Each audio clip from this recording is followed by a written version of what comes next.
Hello friends, আমি রুমা। আর আজকে আমি তোমাদেরকে নিয়ে যাব আমার দেওরের বিয়েতে। তো চলো যাওয়া যাক। যেহেতু আমরা বরপক্ষ, তাই আমরা যাচ্ছি বরযাত্রী। সবাই মিলে বাসে করে বরযাত্রী যাওয়ার মজাই আলাদা। আর এখানে দেখো, তো এত সুন্দর গান করছিল, প্লাস তার সাথে নাচও করছিল, কিন্তু কপিরাইট ক্লেম আসবে বলে গানটা মিউট করে দিলাম। বাসে দাদারা ভাইরা এমনকি তোতো করছিল তুমুল নাচ, যেটা দেখতে দারুণ লাগছিল। আমার নাচার ইচ্ছা থাকলেও ওমিটিংয়ের প্রবলেমের জন্য আমার আর নাচা হয়নি। তাই চুইনগাম চেবাতে চেবাতে জানালার পাশে বসে হাওয়া খেতে খেতেই আমি নাচটা এনজয় করছিলাম। এইভাবে সবাই মিলে গান করতে করতে আর নাচ করতে করতে মজা করে কখন যে ডেস্টিনেশনে পৌঁছে গেলাম সেটা আমরা বুঝতেও পারলাম না। বিয়ে বাড়িতে পৌঁছেই তোতোর পেয়ে গেল খিদে, তাই আমি বসে পড়লাম সবচেয়ে বড় কাজ করতে, যেটা হলো তোতোকে খাওয়ানো।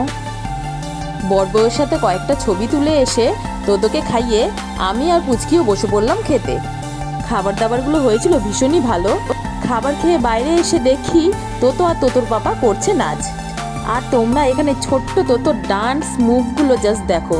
ভীষণই সুন্দর তোতো নাচ করতে পারে আর খুব সুন্দর গানও করতে পারে। আমি ওর নাচটা ভিডিও করছিলাম, তাই আমি খুব দুঃখিত যে এখানেও গানটা দিতে পারলাম না।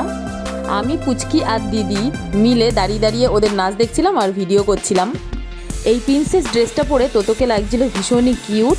ড্রেসটা যেহেতু একটু লং ছিল, তাই তোতো তুলে তুলে নাচ করছিল, আবার তুলে তুলে হাঁটছিল, যেটা দেখতে আরোই বেশি কিউট লাগছিল। তোমাদের তোতোর নাচ কেমন লাগলো সেটা কিন্তু অবশ্যই আমাকে কমেন্ট করে জানিও। আর এখানে শুধু তোতো একা না, তোতোর দাদা ভাই এরাও ছিল, এরা সবাই মিলে নাচ করছিল। সব রিলেটিভসরা একসাথে হলে সবচেয়ে বেশি আনন্দ মনে হয় বাচ্চারাই করে। তোতোর নাচের সাথে ভিডিওটা শেষ করছি। ভিডিওটা ভালো লাগলে অবশ্যই লাইক শেয়ার করে দিও আর চ্যানেলটিকে অবশ্যই সাবস্ক্রাইব করে দিও। দেখা হবে আরও একটি অন্য মিনি ব্লগে। টাটা।